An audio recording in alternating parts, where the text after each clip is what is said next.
Henry menjelaskan metode untuk menyimpan tubuh asli ke dalam kesadaran spiritual. Banyak hal yang telah dikatakan, mulai dari cara dan prakteknya. Hebat!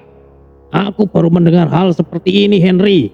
Aku jadi tidak sabar untuk mempelajarinya, ucap Desta dengan semangat. Kita akan mulai nanti. Kita sekarang bersenang-senang saja dahulu. Sepertinya apa yang mereka masak sudah mau selesai, balas Henry. Aku jadi teringat dengan Wataru. Jangan-jangan Wataru juga telah mempelajari menyimpan tubuh aslinya di dalam kesadaran spiritual, ucap Jaka. Itu bisa jadi, Jaka. Henry, terima kasih telah memberikan wawasan baru bagi kami, ucap Tori. Tidak masalah. Aku yakin kalian juga memiliki kemampuan istimewa. Aku harap kalian juga bisa mengajarkannya kepada kami. Woi, dagingnya sudah matang, teriak George. Ayo, kita makan dulu. Kita bahas lagi ini nanti. Mereka kemudian pergi ke arah George. Meja sudah dipersiapkan dan makanan sudah tertata rapi dengan gelas kaca serta beberapa botol minuman keras yang sepertinya cukup mahal. Hari sudah memasuki malam, sekitar pukul 7 lebih. Mereka semua bersukacita menikmati hidangan yang ada. Tawa bahagia mereka terukir di wajah masing-masing. Kebersamaan, kesenangan, dan keseruan mereka menikmati bersama. Itu akan menjadi momen akhir mereka sebelum menjelajah di alam bermuda. Mereka masih menikmati hidangan yang dimasak khusus oleh Franks. Konon, Franks dulunya adalah seorang koki di suatu hotel berbintang di kawasan Amerika bagian. Sebelum dia memutuskan untuk berhenti dan buka usaha mengumpulkan rongsokan mobil-mobil bekas. Semuanya bersukacita, masakan Franks memang tidak diragukan lagi. Selain dagingnya yang empuk, cita rasa bumbunya meresap dengan sempurna. Selang beberapa lama kemudian, banyak obrolan yang mereka lakukan. Kebanyakan tidak penting, hanya mengatakan sesuatu yang sederhana, sekedar untuk saling mengakrabkan diri masing-masing. Alkohol juga mempengaruhi mereka. Ayah yang pendiam pun menjadi cerewet. Ayah seharusnya tidak minum alkohol, begitu juga Hito. Tapi malam itu pengecualian. Mereka benar-benar bersenang-senang malam itu. Semuanya, maaf, aku sudah tidak kuat lagi. Aku akan pergi ke ranjangku. Badan sialanku ini sepertinya minta untuk rebahan, ucap Frank. Yuh, sepertinya aku juga sudah mulai tepar. Maaf, aku juga harus pergi. Paman George, apakah kau tidak apa-apa? Kaiten memegangi George yang baru saja muntah dan hampir terhuyung jatuh. Oh, terima kasih Kai. Ya, aku baik-baik saja. Kaiten mengantar George ke rumah mobilnya. Ayah juga terkapar hingga tertidur di meja. Rio tertidur di kursi panjang tak jauh dari meja. Aditya juga tampak tidur sambil duduk di sofa di samping Rio. Semuanya, aku pergi duluan ke hotel. Aku akan mengantar ayah. Pergilah, Hito-san. Kami akan menyusul nanti, sahut Jaka. Sepertinya aku juga butuh istirahat. Diva, ayo kita pergi, ucap Titi. Baiklah, aku akan mengantar kalian, kata Aditya. Titi tersenyum menggoda dan berlalu pergi begitu saja. Dari semuanya, yang banyak minum adalah Titi dan Diva. Tapi anehnya, mereka sama sekali tidak mabuk. Franks dan George benar-benar kalah adu minum melawan Titi. Henry, kita lanjutkan obrolan sebelumnya. Jujur saja, aku memiliki ingatan ribuan tahun dari berbagai macam makhluk. Apa yang aku dapatkan ini karena suatu keberuntungan. Aku mendapatkan suatu senjata yang menjadi andalanku. Akan tetapi, aku tidak pernah tahu tentang informasi di mana manusia bisa menyumpun tubuh utamanya ke dalam kesadaran spiritual, kata Tori. Wah, ingatan ribuan tahun. Itu luar biasa, Tori.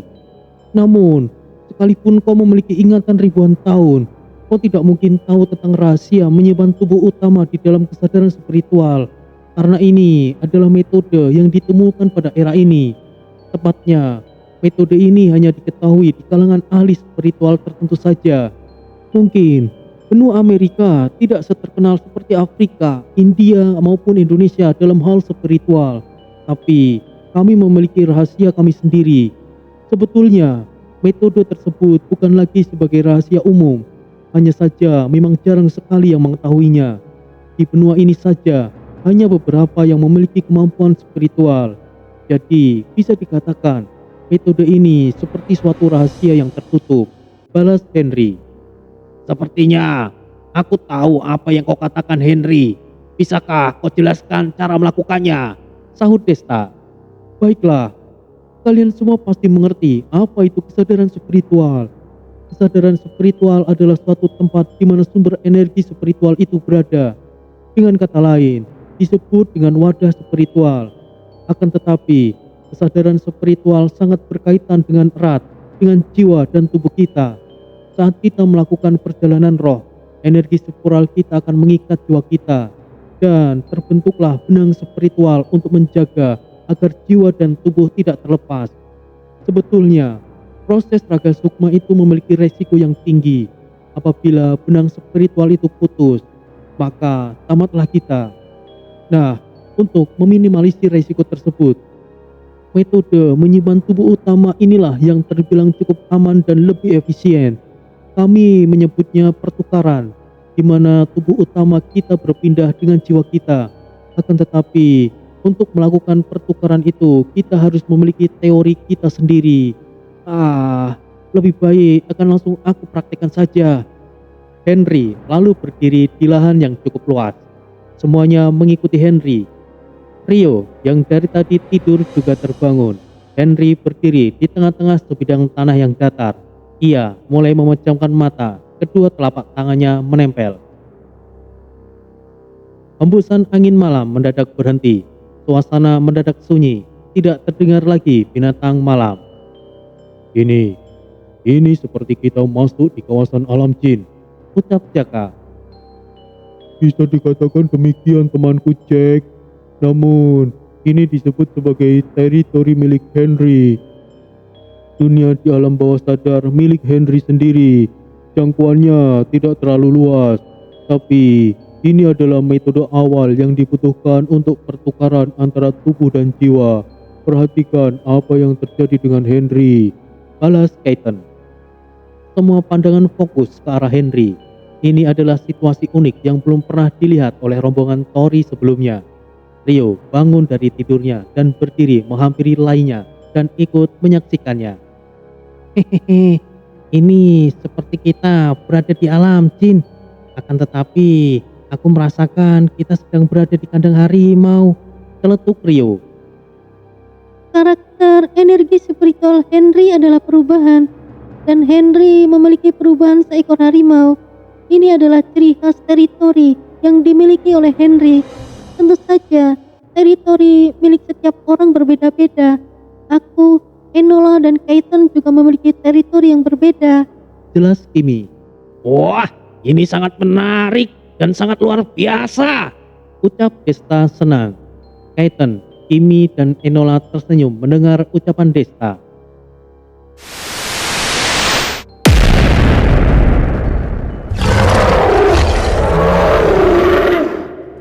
Energi spiritual yang dahsyat meliputi Henry, diikuti perubahan wujud Henry menjadi seorang manusia harimau yang besar. Henry langsung kembali lagi seperti semula. Seperti itulah kiranya. Untuk melakukan pertukaran, kita harus memiliki teritori kita sendiri. Hal itu cukup mudah. Kita hanya perlu mengeluarkan energi spiritual kita untuk menyebarkannya. Dengan begitu, kita bisa langsung memiliki teritori kita sendiri. Pertukaran ini juga bisa dilakukan oleh mereka yang bukan tipe perubahan. Kalian bisa mengambil bentuk pendamping kalian. Tentu saja, hal ini harus ada kesepakatan antara pendamping kalian. Selebihnya, kalian bisa menentukan sendiri tempat khusus untuk tubuh utama kalian disembunyikan, terang Henry. Henry, itu sangat luar biasa. Kami mendapatkan pelajaran baru dari kalian. Aku sedikit lebih mengerti. Aku akan mencobanya, ucap Tori. Hal ini tidak bisa dilakukan hanya dengan sekali melihat saja, apalagi hanya dengan sedikit pemahaman. Celetuk Enola dengan dingin. Enola, jangan bilang seperti itu. Sudah jelas Tori hanya ingin mencobanya. Semua juga tahu proses ini butuh waktu untuk menguasainya. Jadi kau tidak perlu mengatakan hal seperti itu.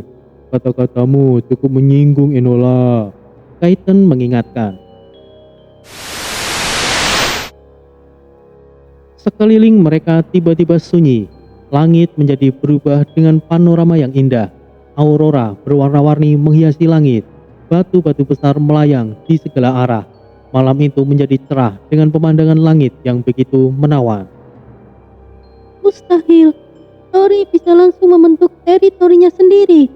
Dan ini sangat luar biasa. Teritori paling indah yang pernah aku lihat, ucap Kimi. Henry, Kaiten, dan Enola juga tercengang melihatnya. Memang tidak bisa dipungkiri lagi, teritori yang Tori ciptakan sangatlah luar biasa. Oh, boleh berlagak ini Tori, ucap Jaka. Hehehe, ya begitulah Mas Jaka. Ya langsung berhasil pada percobaan pertamanya.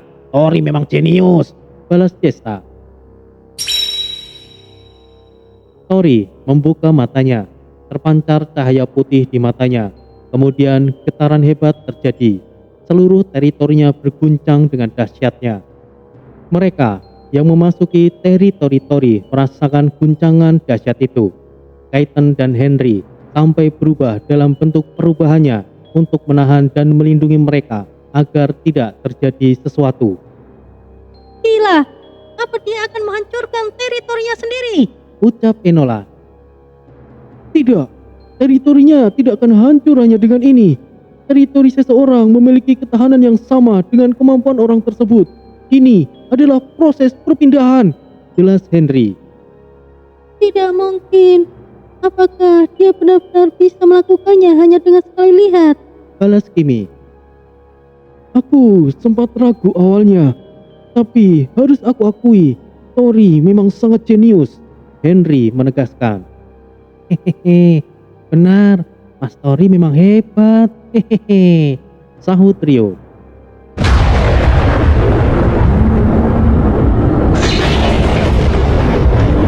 Energi kuat terpancar, gelombang dari energi itu menyebar seperti tekanan angin yang dahsyat.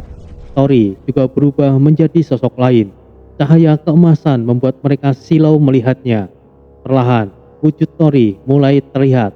Sosok manusia naga dibalut kulit emas dan memiliki penampilan yang luar biasa keren dan hebat.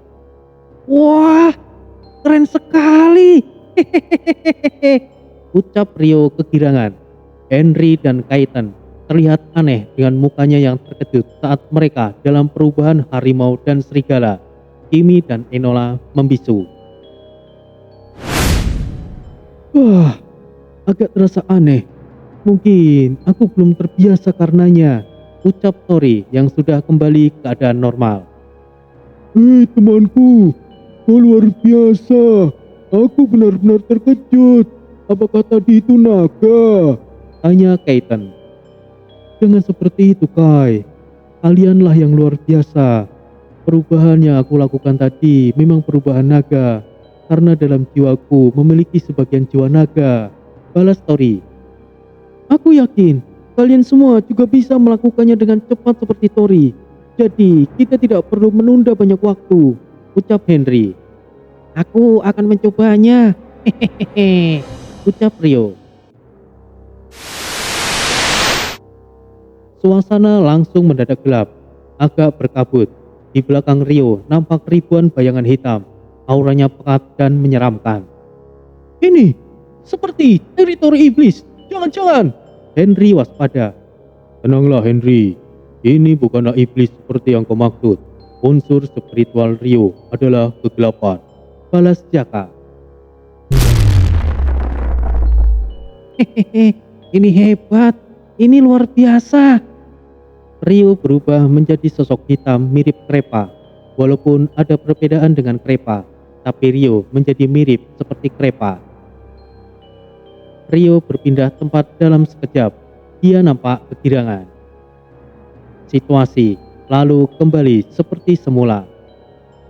Kawanku Rio, kau juga sangat jenius. Ucap Kaiten. Hehehe, jangan bilang seperti itu. Itu karena aku sudah memahami sejak awal saat aku tumbang di Xinjiang dulu, balas Rio. Pada dasarnya Mas Rio memiliki teritorinya sendiri sejak dulu, yaitu dunia mara. Jadi aku rasa hal semacam ini mudah Mas Rio lakukan. Dan ini juga termasuk dalam kategori jenius, kata Jaka. Jangan menyanjungku begitu Mas Jaka. Kalian semua pasti juga bisa melakukannya kok, balas Rio. Rio pernah mengalami situasi hidup dan mati saat di Xinjiang. Saat itu Krepa mati, walaupun yang sebenarnya tidak mati, tapi Krepa kembali di dunia mara. Saat itu Rio sudah memiliki pemikiran tentang metode yang Henry katakan. Hanya saja Rio tidak memiliki pemahaman yang cukup. Setelah melihat apa yang dilakukan oleh Henry, Rio mulai menyadari keraguan yang selama ini Rio pikirkan. Baiklah, sekarang giliranku, ucap Desta. Apakah Desta juga akan berhasil? Bagaimana jadinya jika Desta melakukannya? Siapakah yang akan Desta ambil wujudnya? Bahbasil, singa emas, atau Adiwangsa singa putih, atau mungkin malah keduanya? Desta juga melakukan hal yang sama, meskipun di antara lainnya Desta yang paling susah dalam pemahaman. Tapi karena praktek yang dilakukan oleh Henry dan rekan-rekannya, Desta cukup paham dan mengetahui kuncinya. Suasana mendadak sunyi. Malam itu mendadak menjadi terang seperti di pagi hari. Rumput hijau membentang sejauh mata memandang. Pohon-pohon berjejeran di sekitar, terasa nyaman dan menenangkan. Tori-tori Desta begitu unik. Itu seperti mereka sedang berada di alam dengan udara yang masih begitu segar. Desta masih memejamkan mata, melihat dua sosok bayangan singa emas dan singa putih di belakang Desta. Perlahan, rambut Desta panjang dan berwarna putih. Tubuhnya kekuning kecoklatan. Desta lebih mirip seperti singa muda dengan gabungan Subhasil dan Adiwangsa. Auman Desta menggetarkan teritorinya. Kewibawaannya terlihat begitu hebat. Meskipun jiwanya berubah, Desta terlihat lebih tampan, gagah dan berwibawa. Aku kira itu sesuatu yang sulit. Ternyata sangat mudah untuk dilakukan, ucap Desta. Wow, itu tadi sangat luar biasa. Bagaimana bisa kau menciptakan teritori alam yang begitu mengesankan? Kata Kimi. Sungguh, kalian semua memang luar biasa. Sekarang giliran Jack untuk melakukannya, sahut Henry. Tidak perlu Henry, aku sudah paham dan mengerti prosesnya. Secara diam-diam aku telah mencobanya. Terdengar rumit, tapi ternyata itu hal yang sederhana, balas Jaka. Apa? Kau sudah melakukannya? Kami bahkan tidak menyadarinya. Kaiten terkejut. Aku adalah master semesta. Tentu saja hal seperti pertukaran jiwa dan tubuh utama bisa aku lakukan tanpa harus mengandalkan kesadaran spiritual. Karena aku memiliki dunia kecil yang kapan saja bisa aku gunakan untuk kepentinganku sendiri, jelas Jaka.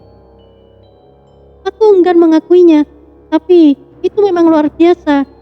Hanya mereka yang memiliki kemampuan tinggi yang memiliki dunia kecilnya, ucap Enola berbisik. Dia berbeda Enola. Dia adalah master semesta yang mana diakui oleh nadi semesta sangat jarang. Bahkan mungkin hanya Jack saja yang memiliki kesempatan itu menjadi seorang master semesta. Entahlah apa yang pernah dia lalui. Mendapatkan pengakuan dari nadi semesta tidaklah mudah, balas Kaiten. Itu benar. Sepertinya kita bisa lebih tenang jika bersama mereka. Dunia sungguh luas. Aku yang mengira sudah mencapai tahap puncakku ini merasa tidak terkalahkan. Namun saat melihat mereka, Aku rasa aku masih harus terus belajar untuk lebih kuat lagi, sahut Henry. Hehehe, jangan bicara begitu Henry. Di mata kami, kalian juga adalah sosok yang kuat. Pemahaman kalian mungkin lebih tinggi tentang dunia spiritual modern. Jika bukan kalian, kami tidak mungkin menemukan proses pemindahan tubuh utama, ucap Rio yang tiba-tiba berada di belakang mereka dan membuat mereka kaget. Manusia ini sangat berbahaya, bahkan penciumanku tidak bisa mendeteksinya. Kaiten menoleh ke arah Rio yang berdiri membelakangi mereka. Hal itu juga sama dirasakan oleh Henry, Kimi, dan Enola. Sementara itu, di mana Hito dan lainnya berada, Hito mengantar Aya di kamar hotelnya yang dalam keadaan mabuk. Sepertinya Aya telah tertidur. Siapa sangka kau akan minum, Aya? Lain kali, aku tidak akan membiarkannya minum lagi. Hito membaringkan tubuh Aya dengan pelan. Perlahan Hito memandangi kecantikan Aya. Hito juga sepertinya telah minum, hingga pikiran kotor merasuki pikirannya. Apa yang aku pikirkan? Aku benar-benar bodoh. Aku harus menjaga Aya. Aku tidak boleh melakukan hal yang tidak terpuji. Batin Hito menyingkir dari ranjang Aya dan beranjak untuk pergi. Hito-san, temani aku malam ini. Aya tiba-tiba tersadar. Aya-chan, kau bikin aku terkejut saja. Apakah kondisimu sudah baik-baik saja? Ya, aku hanya sedikit pusing. Hito-san, temani aku malam ini.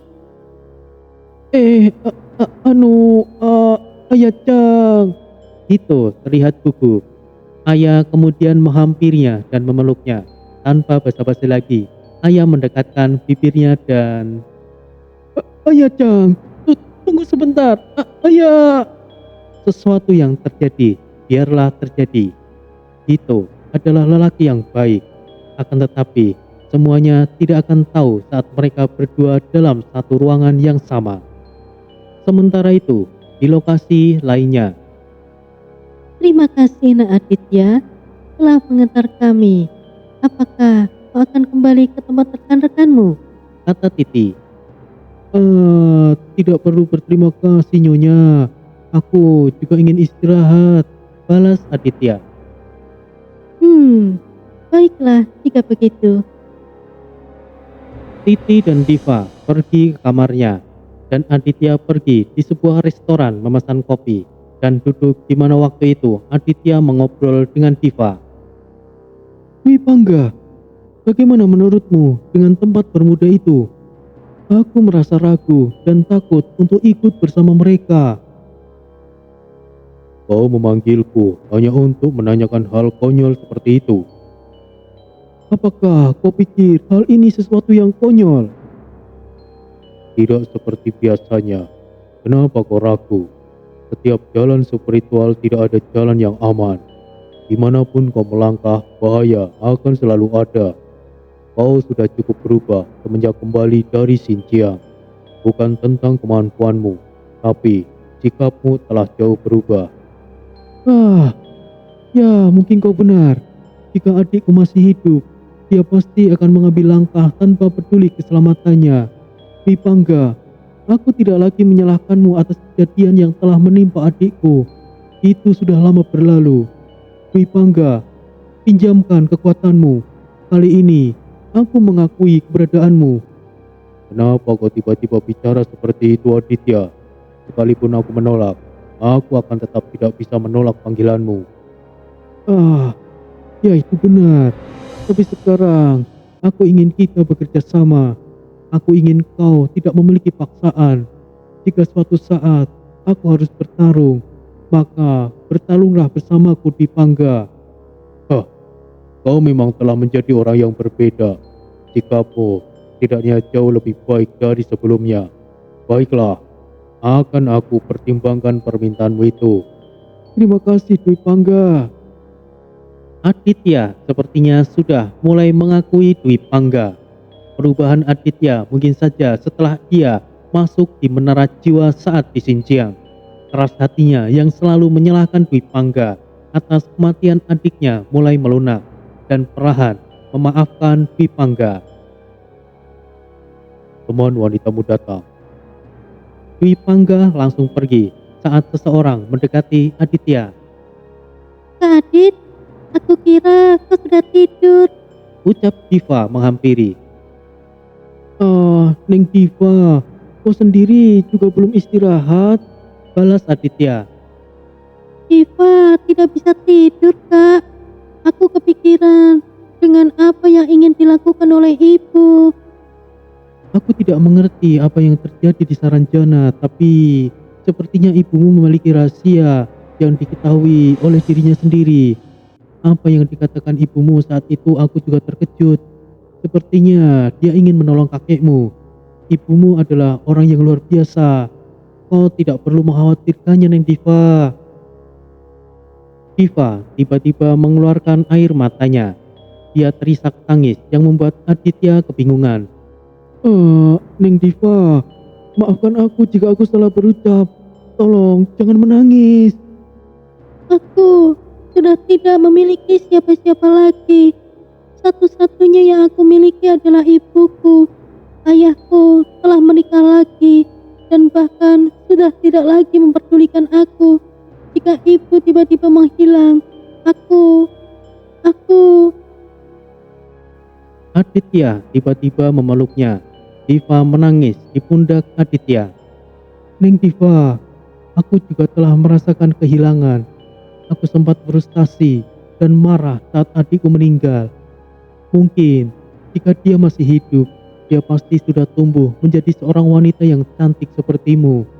Ya, aku rasa dia juga seumuran denganmu, Neng Diva.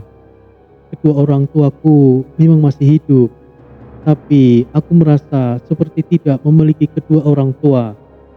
Selama ini, aku selalu bersama dengan kakek. Tidak hanya kita berdua, Neng Diva. Orang-orang seperti kita ini selalu dikucilkan. Aku yakin Tori, Desta dan lainnya memiliki nasib yang sama menyedihkannya seperti kita. Diva masih menangis dalam pelukan Aditya. Tanpa mereka sadari, Titi memperhatikan mereka. Titi tidak pedulikan itu dan pergi begitu saja. Keesokan harinya, semuanya kembali berkumpul di tempat George berada. Selamat pagi semuanya, sapa Desta. Oh, di mana Hito dan Ayah? Tanya George. Mereka sepertinya cukup mabuk tadi malam. Nanti juga akan menyusul Paman George. Tidak lama kemudian, Hito dan Ayah menyusul. Hei, ada apa dengan kalian?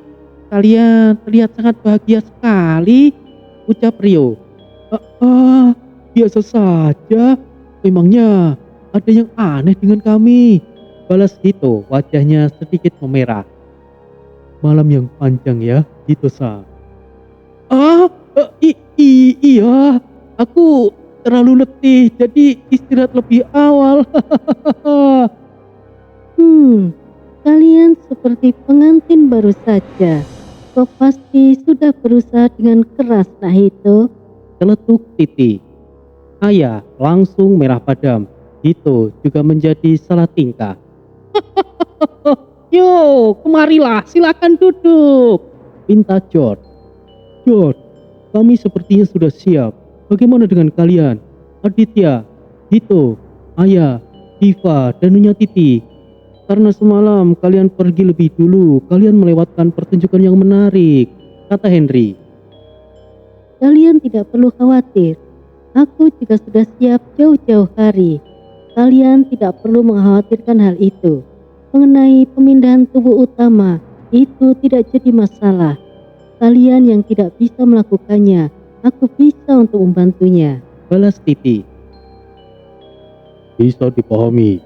Pada dasarnya Nyonya Titi berasal dari Saranjana, di mana itu adalah tempat yang bukan berasal dari dunia manusia. Aku rasa Nyonya Titi lebih paham dalam hal pemindahan tubuh utama, terang Jaka. Lalu, kapan kita akan berangkat? Tanya ayah. Semuanya saling pandang dan salah satu dari mereka mengatakan dengan tegas, "Malam ini kita akan berangkat," tegas Henry. George begitu bersemangat. Ia begitu girang dan saat itu juga penutup kapalnya dibuka. Yo, semuanya, perkenalkan. Ini adalah Icarus, nama baru yang aku berikan. Kita akan berlayar bersama-sama. Hehehe. Wah, itu hebat. George, benarkah ini kapal yang sebelumnya? Tanya Hito terkejut. Ya, dengan bantuan Henry dan lainnya, Icarus bisa menjadi seperti ini, balas George. Kapal George yang sebelumnya hanyalah kapal tua yang rapuh. Dengan bantuan Henry dan juga Frank, kapal George menjadi kapal mewah yang sangat menawan, seperti kapal pribadi milik orang-orang kaya. Benar-benar luar biasa. Ini adalah kapal yang keren. Aku jadi ingin satu, ucap Tista. Tista, kapal ini hanya ada satu. Lagi pula dibuat khusus untuk mengarungi Bermuda. Setidaknya menghabiskan jutaan dolar untuk memodifikasi keseluruhannya, balas Henry. Bagus, sangat hebat. Jika begitu, kita akan bersiap. Nanti malam kita akan berangkat. Aku sudah tidak sabar, kata Tori. Ya, ini pasti akan menjadi perjalanan yang hebat, sahut Jaka. Persiapan telah dilakukan. Perjalanan yang penuh bahaya dan menantang akhirnya akan segera dimulai. Membelah semesta lautan, mengarungi alam lautan yang luas dan menantang bahaya. Perjalanan ke Bermuda akhirnya dimulai. Angin malam berhembus cukup kencang malam itu. Beberapa orang anak buah Frank saling membantu untuk menarik perahu. Bukan lagi perahu. Icarus adalah kapal yang luar biasa dengan modifikasi yang sedemikian rupa. Lebih mirip seperti speedboat dalam ukuran yang besar. Ayo, cepat-cepat. Jangan sampai ketahuan polisi yang sedang berpatroli, ucap Frank. Pada dasarnya, apa yang akan mereka lakukan ini melanggar aturan hukum di negara tersebut. Dilarang untuk berlayar di kawasan Bermuda. Selain situasi laut yang berbahaya, Bermuda memang tempat yang dilarang dimasuki oleh siapapun. Frankie, terima kasih telah membantuku sejauh ini. Tidak masalah, aku senang bisa membantumu, George. Hati-hatilah. George tersenyum dan memeluk Frankie. George, Frank, kami sudah siap, ucap Henry. Henry keponakanku, ingin rasanya aku mencegahmu. Aku tidak tahu harus mengatakan apa kepada orang tuamu jika kalian menghilang. Berjanjilah padaku bahwa kau akan kembali, balas Frank. Aku berjanji, aku pasti akan kembali, Paman Frank. Jaga adikmu, Henry. Aku bukan anak kecil lagi, Paman Frank. Aku bisa jaga diriku sendiri, sahut Kimi. Baiklah, segera kalian berangkat sebelum patroli tiba. Frank juga menyiapkan kapal untuk dirinya dan beberapa anak buahnya untuk mengantar mereka sampai di perbatasan Bermuda. Semuanya, ayo kita naik, kita berangkat. Siap, Kapten, balas Captain. Ayo naik. Mereka mulai berlayar malam itu, kira-kira pukul 11 malam saat situasi pantai cukup sepi. Mereka langsung menggunakan kecepatan penuh agar tidak bertemu dengan tim patroli. Semuanya terlihat begitu tegang dari raut wajah mereka, kecuali George yang memasang wajah yang sumringah karena senang. Titi juga begitu senang tersenyum dengan penuh misteri. Terdengar suara keras sirine dari arah kanan mereka. 3 buah kapal tempur mendekati mereka dengan kecepatan tinggi. Gawat! Tim patroli menemukan kita. George, segera pergi, teriak Frank. Ini akan merepotkan, ucap Titi. Jika kita tertangkap, apa yang akan mereka lakukan kepada kita ya? Tentu saja mereka akan menangkap kita. Kita mungkin akan dikurung beberapa bulan atau mungkin lebih. Balas Kimi. George, biarkan aku ambil kendali kapal, pinta Henry. Oh, baiklah. Apa yang akan kau lakukan, Henry? Kita akan menghindari mereka. Kita tidak boleh tertangkap oleh tim patroli. Tiba-tiba, Icarus melesat lebih cepat lagi. Berhenti kalian! Jika tidak, kami akan menembak! Ucap tim patroli dengan suara pengeras.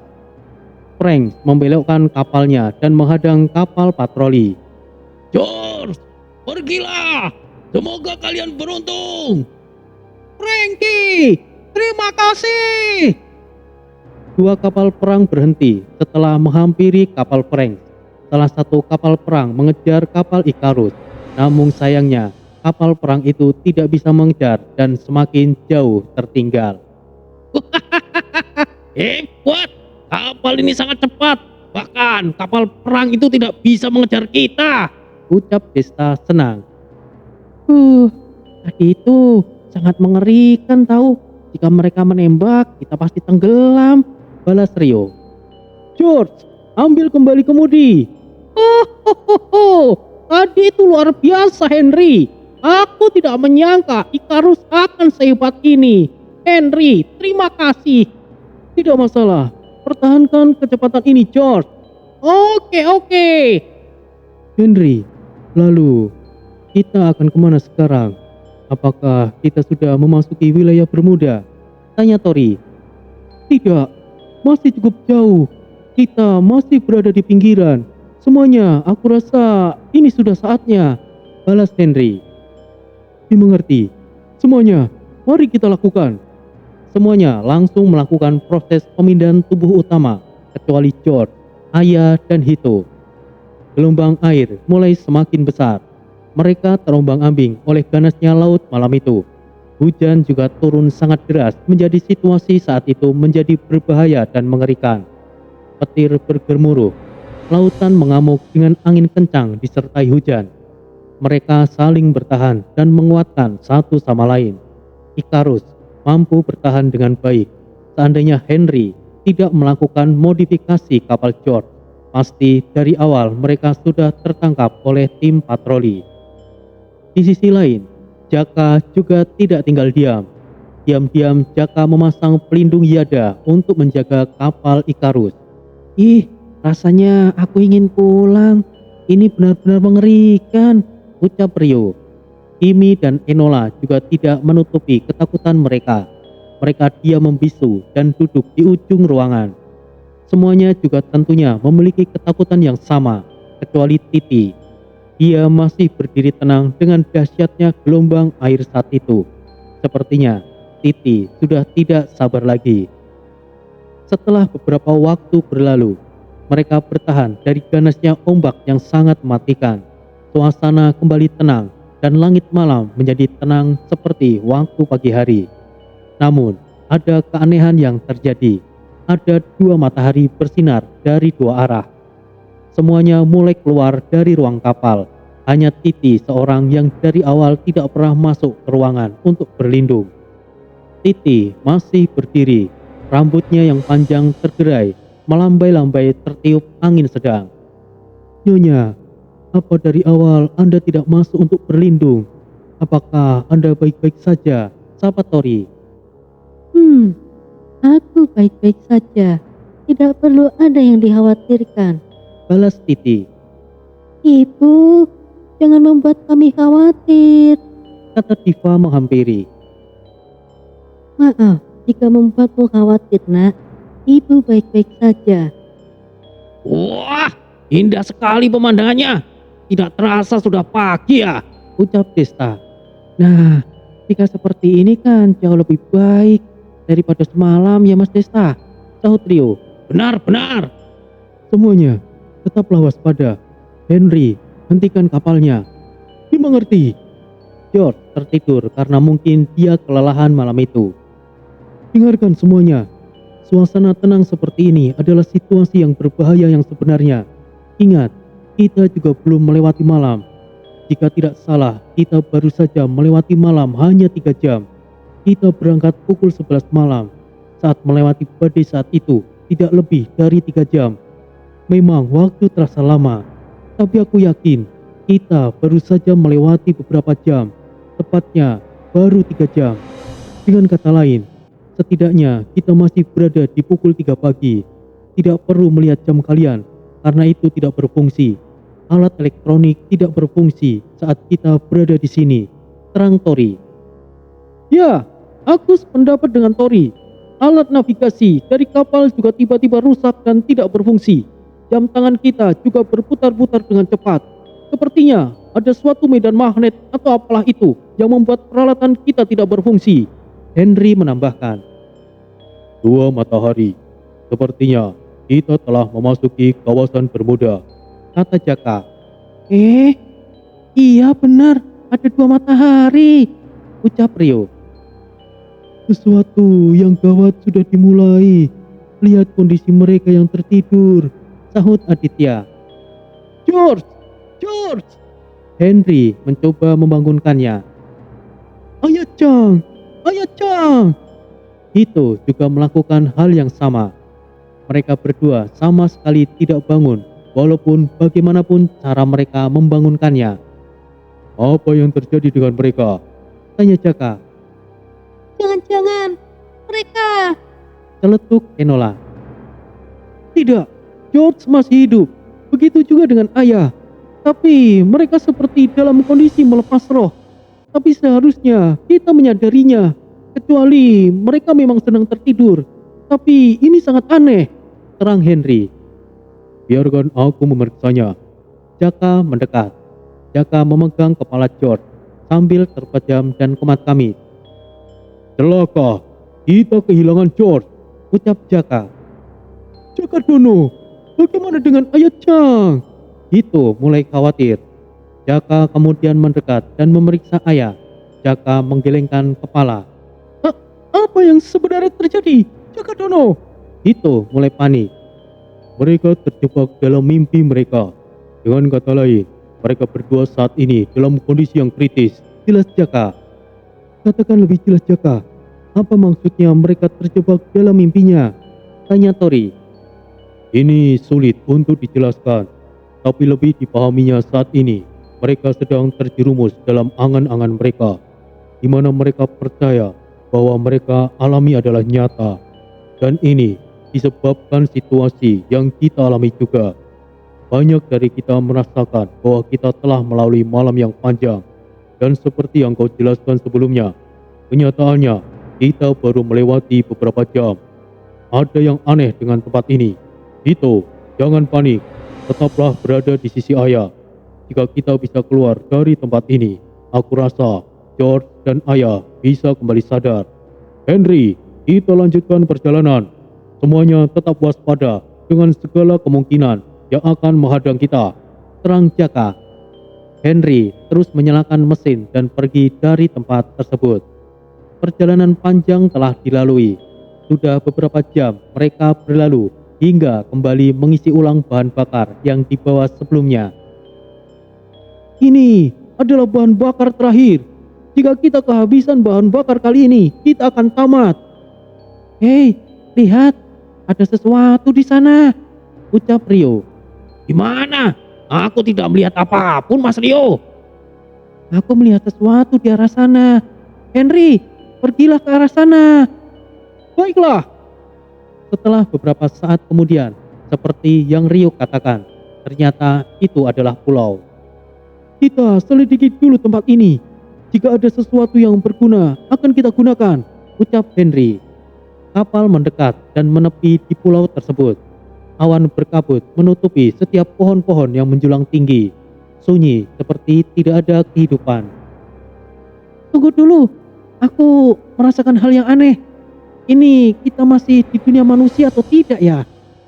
Semuanya saling pandang, seperti mereka juga merasakan hal yang sama, seperti yang Rio rasakan. Sebagian tunggu di kapal, sisanya ikut aku untuk melihat situasi pulau ini, pinta Tori. Jaka, Aditya, Enola, Kimi dan Diva tetap di kapal bersama Hito dan menemani George dan ayah. Tori, Desta, Henry, Kaiten, Rio, dan Titi mulai menjelajah. Setapak demi setapak mereka lalui karena situasi yang sulit. Tetapi Titi memilih untuk kembali ke kapal. Mereka lalu melanjutkan menyisir pinggiran pantai tersebut. Tidak ada yang aneh dengan tempat ini. Seperti hutan pada umumnya. Hanya saja kita tidak menemukan hewan apapun. Suara aneh itu juga membuatku penasaran, ucap Tori. Seperti suara sosok hewan, tetapi tidak diketahui hewan apa itu. Itu suara monyet, Des. Memangnya suara monyet seperti itu, Tul? Tidak sih, Des. Tapi ya agak mirip. Berhenti semuanya. Aku mencium sesuatu yang aneh. Kata Kaiten langsung menutup hidungnya. Kai, kau kenapa? Apa yang kau rasakan? Henry membantu Kaiten berdiri. Pergi. Ayo pergi dari sini. Aku mencium bau darah yang pekat. Kita segera kembali ke kapal. Kaiten mengingatkan. Mereka semua langsung berlari menuju kapal. Tidak tahu bahaya apa yang akan terjadi. Lebih baik tidak mencari tahu lebih jauh. Ayo, kita segera tinggalkan tempat ini, pinta Henry. Henry, di mana ibuku? Tanya Diva. Bukankah tadi Nyonya Titi kembali lebih dulu? Jangan-jangan. Aku akan mencarinya. Kalian tetaplah di sini, ucap Tori. Aku ikut Tori. Aku juga akan ikut. Henry dan Kaiten menyertai. Aku juga akan ikut, Mas Tori. Kemampuanku mungkin nanti akan dibutuhkan, ucap Rio. Akhirnya mereka berempat mencari kemana Titi menghilang. Apa yang dilakukan wanita itu? Seenaknya dia pergi sendirian, ucap Henry. Dari awal aku bertemu dengannya, aku merasa dia tuh aneh. Entahlah apa yang membuatnya aneh, tapi aku rasa dia itu memang aneh, balas Rio. Terjadi ledakan yang besar dan membuat mereka terkejut dan langsung menghampiri ke arah sumber suara. Tidak mungkin. Ini. Henry tercengang. Apa yang sebenarnya terjadi? Apa yang Henry lihat? Apakah itu Titi atau sesuatu yang lain? Pertempuran awal akan dimulai dari sini. Pemandangan yang sangat tidak enak dilihat. Seseorang berdiri dengan puluhan mayat bergelimpangan. Sekali lagi Kaiten menutup hidungnya. Ada apa ini? Nyonya, apa yang terjadi? Tanya Tori. Oh, nak. Seharusnya kalian tetap berada di kapal. Balas Titi dengan ekspresi biasa saja setelah membantai puluhan manusia. Maksud Anda apa? Bagaimana bisa Anda begitu santai yang membunuh mereka? Sekarang kita memang tidak tahu berada di mana. Tapi tidak seharusnya Anda melakukan tindakan yang keji seperti ini, tegas Tori. Aku juga sependapat dengan Tori. Jika Anda melakukannya untuk membela diri, ini jelas berlebihan, Nyonya, sahut Henry. Tunggu dulu. Kalian sepertinya salah paham. Mereka yang dibunuh Nyonya Titi bukan manusia, terang Kaiten. Menyebarlah maraku. Rio langsung menyebarkan pasukan bayangannya untuk memeriksa sekitar. Kai, apa kau yakin mereka bukanlah manusia? Tanya Henry. Ya, aku tahu betul aroma darah manusia. Aku yakin mereka bukan manusia, balas Kaiten. Aku juga sudah memastikan mereka memang bukan manusia. Meskipun mirip, mereka memang bukan manusia, jelas Rio. Maafkan kami, Nyonya. Kami telah salah menilai Anda. Sejujurnya, aku tidak peduli mereka manusia atau bukan. Dari awal, para makhluk ini memperhatikan kita dengan niat membunuh yang kuat. Henry, sebagai seorang militer, kau seharusnya bisa peka dengan situasi sekitar. Terang Titi. Bagaimana kau bisa tahu? Siapa kau ini? Balas Henry terkejut dan waspada. Henry, Nyonya Titi adalah seorang tentara dan dia memiliki pangkat tinggi di kota Seranjana. Aku pun tahu kau juga seorang tentara, sahut Tori. Oh, ternyata begitu. Tapi lebih tepatnya, aku hanyalah seorang mantan prajurit, jelas Henry. Dewi penghancur. Aku baru sadar bahwa dia adalah ibu dari Dewi Maut. Dewi Maut saja sudah membuat kami menilai bahwa dia adalah sosok yang kejam. Ternyata Dewi Penghancur lebih sadis dari itu. Dia bahkan tidak peduli jika seandainya makhluk-makhluk ini adalah manusia. Batin Tori. Jika begitu, mari kita kembali ke kapal Nyonya. Tifa mengkhawatirkan Anda, kata Henry. Semuanya waspada, Kaiten mengingatkan. Kai, apa yang kau rasakan? Henry langsung waspada. Kita sudah dikepung, bersiap untuk bertarung. Krepa. Sah, ada pertunjukan menarik. Akan ada pertunjukan menarik. Aku suka. Sah. Balas Krepa. Sementara itu, di lokasi Desta dan lainnya yang berada di kapal. Kemana Nyonya Titik pergi? Bisa-bisanya dia bertindak seenaknya. Kata Desta. Maaf Bang Desta, ibuku memang selalu bertindak sesuka hatinya. Balas Tifa. Maaf Neng Tifa. Bukan maksudku menyalahkan ibumu. Kami juga sama khawatirnya dengannya. Desta menjelaskan. Enola juga memiliki penciuman yang peka. Ia mulai perhatikan sekitarnya. Oh, kau juga merasakan sesuatu Enola. Hebat, bangsa Indian memang luar biasa. Sanjung Jaka. Enola melirik ke arah Jaka dan membuang muka. Enola, apakah kau merasakan sesuatu? Tanya Kimi. Ada yang aneh. Sepertinya kita sedang dikepung oleh makhluk yang tidak terlihat. Jelas Enola. Bukan tidak terlihat. Mereka sedang bersembunyi. Semuanya waspada. Jangan lengah. Jaka mengingatkan. Ada apa Mas Jaka? Muncul dari dalam tanah sosok menyerupai manusia. Dengan wujud sangat mirip manusia. Wajah mereka ditutupi oleh semacam cat dengan berbagai macam warna. Bang Desta, awas! Teriak Tifa. Desta cukup lengah. Beberapa sosok berdiri di belakangnya dan siap mencincang Desta dengan senjata yang siap mencabik-cabik dirinya. Tinju Brajamusti! Aditya dengan sigap melayangkan ajiannya. Beberapa sosok terpental setelah ajian Brajamustinya menghantam salah satu sosok di belakang Desta. Sial, hampir saja. Terima kasih Mas Aditya. Jangan lengah lagi Mas Desta. Lihat Tingsun ajiku, Komarageni.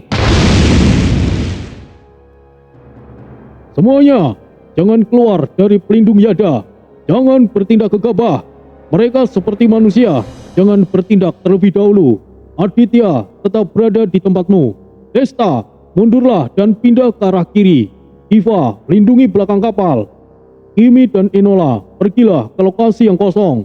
Perintah Jaka. Siap Mas Jaka.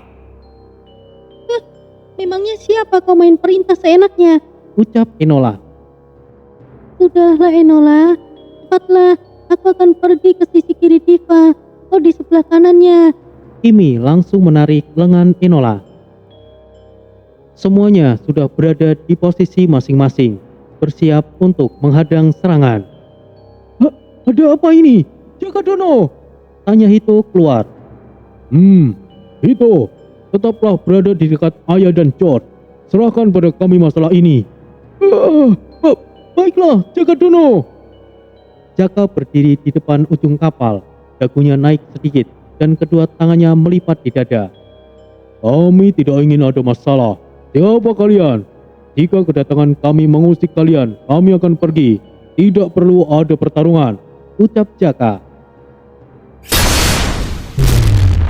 Para sosok itu sepertinya tidak memahami apa yang Jaka katakan. Mereka mulai melempari senjata mereka, seperti tombak atau sejenisnya. Mereka bukanlah manusia. Tidak perlu banyak bicara. Enola langsung berubah menjadi serigala putih. Ukurannya berubah menjadi 2 kali lipat orang dewasa. sosok serigala yang cantik dengan bulu-bulu putih yang lembut. Percayalah apa yang dikatakan Enola. Penciumannya sangat tajam. Kimi juga melakukan perubahan seekor anjing, bukan seekor rubah hitam yang menawan dengan bulu hitamnya yang lebat. Wah, Basil! Si Basil muncul setelah mendengar panggilan Desta. Wah, makhluk apa mereka? Benarkah mereka bukan manusia? Mereka seperti manusia pedalaman. Mereka memang bukan manusia, nak. Jangan terkecoh dengan bentuk mereka. Mereka siluman laut, disebut juga duyung laut. Mereka sangat berbahaya, sangat gemar memakan manusia. Jadi, tidak perlu menahan diri, nak. Oh, jadi begitu. Bagaimana dengan kemampuan mereka, Mbah? Rata-rata mereka tidak begitu kuat. Tapi jangan lengah. Ada beberapa yang cukup kuat. Akan merepotkan jika itu muncul. Segera bereskan kekacauan ini dan tinggalkan pulau ini. Mas Jaka! Dimengerti, Mas Desta. Semuanya, jangan menahan diri, tapi jangan bertindak terlalu jauh. Bertahanlah sampai Tori dan lainnya kembali.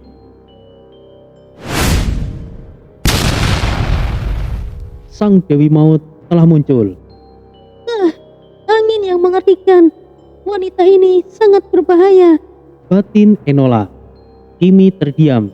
Sepertinya dia juga merasakan hal yang sama seperti Enola. Para sosok aneh itu muncul di belakang kapal. Jumlahnya cukup banyak. Mereka muncul dari dalam air dan mulai mendekat. Tidak ada belas kasihan kepada musuh. Ucap Dewi Maut dengan suara yang menggema sambil mengangkat tangannya. Para makhluk itu langsung terpotong setelah mendekati dari jangkauan Dewi Maut. Ajian, Segara Banyu! Aditya mulai beraksi dengan kemampuan lainnya. Biksu Ataya, tolong bantuannya! Amitabha. Pelindung Yada semakin kuat, diperkuat oleh pelindung Biksu Ataya. Jaka masih diam tidak melakukan pergerakan. Ia melihat situasinya, perhatikan beberapa musuh dan mencari pimpinannya, masih dengan pose yang luar biasa. Mereka harus bertahan sambil menunggu rombongan Tori kembali. Namun Tori dan lainnya sedang mengalami kesulitannya sendiri. Mereka dikepung oleh makhluk yang serupa, yang juga saat ini dilawan oleh Jaka dan lainnya. Henry langsung berubah menjadi harimau raja. Begitu juga dengan Keaton menjadi sosok serigala merah yang besar. Semuanya tetaplah tenang, jangan ada yang bertindak. Serahkan padaku untuk menghemat energi kalian. Maraku, bangkitlah! Puluhan makhluk yang dibantai Titi bangkit kembali dan menjadi prajurit Mara. Bunuh semuanya! Sah, Rio, apa boleh aku ikut bermain? Mereka tidak layak untuk kau lawan Krepa. Kita tunggu saja. Jika ada musuh yang cukup kuat, kau boleh melawannya. Hehehe. Ya, itu pasti akan lebih menyenangkan. Makhluk hitam itu, apakah kau termasuk penyihir pemanggil? Kemampuan itu sudah sangat langka. Aku senang berada di pihak kalian. Ucap Henry dengan suara yang berbeda karena sedang melakukan perubahannya. Mungkin bisa dikatakan demikian, tapi aku lebih suka serangan diam-diam. Kemampuan Mara adalah sesuatu sebagai bonus. Hehehe, balas Rio. Sudah kuduga, kau bocah yang sangat menarik. Sahut Titi. Tidak. Anda salah menilai saya, Nyonya. Mereka tidak perlu bertindak. Banyaknya musuh yang menyerang. Mereka cukup mampu ditahan oleh puluhan prajurit Mara. Sosok lain muncul dari atas langit. Puluhan prajurit Mara langsung lenyap seketika. Sepertinya yang lebih merepotkan lagi telah muncul, ucap Rio dengan tenang. Ada kurang lebih 5 sosok yang menyerupai seekor burung. Terlihat mirip Korra, pendamping Yuda. Para makhluk yang mengepung rombongan Tori juga bubar. Di lokasi Jaka dan lainnya juga sama. Beberapa sosok seperti burung muncul dan membuat makhluk yang mirip manusia itu pergi ketakutan. "Berhenti! Jangan bertarung lagi!" ucap salah satu makhluk yang menyerupai burung itu. Merekalah yang memulainya. Aku sudah berusaha untuk berkomunikasi dengan baik. Sepertinya makhluk itu tidak mendengarkan aku. Balas Jaka. "Tidak masalah. Mereka bukan bagian dari kami. Siapa kalian dan apa tujuan kalian berada di sini?" Kami tidak tahu ada di mana sekarang. Kami terombang-ambing di lautan dan berakhir di sini. Kami adalah manusia. Di manakah kami berasal saat ini? Terang Jaka. "Apa? Manusia? Bagaimana bisa ada manusia di sini?" Ya, apa yang dilakukan manusia di tempat seperti ini? Itu mustahil. Mereka nyasar kemari. Ini benar-benar mustahil. Ucap beberapa dari mereka. "Ini adalah pulau terkutuk, bagian dari Pulau Gama. Pulau kami dari klan burung. Aku tidak mengerti bagaimana bisa manusia seperti kalian bisa tiba di tempat kami. Apa tujuan kalian?" Cukup. Sepertinya mereka memang tidak sengaja masuk wilayah ini. Ucap salah satu manusia burung yang muncul dari dalam hutan, diikuti oleh rombongan Tori. "Wah, syukurlah, mereka baik-baik saja." Ikutlah bersama kami. Bawa juga rekan kalian yang sedang hanyut dalam tidur panjang mereka. Ratu kami mungkin bisa membantu menyadarkannya.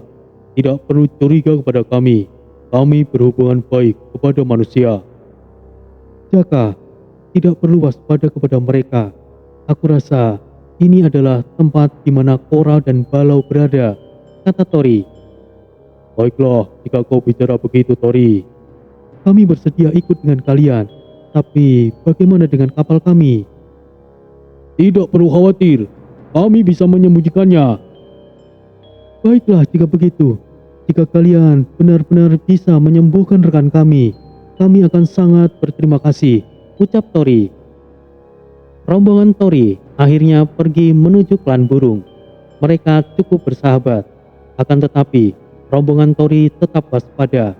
Mereka tidak tahu apa yang akan terjadi setelahnya. Benarkah pulau yang mereka temukan itu adalah pulau di mana klan burung berada? Ataukah itu hanyalah muslihat? Semuanya bisa saja terjadi karena mereka sesungguhnya telah masuk di kawasan Bermuda yang mana ribuan misteri yang tidak pernah mereka ketahui.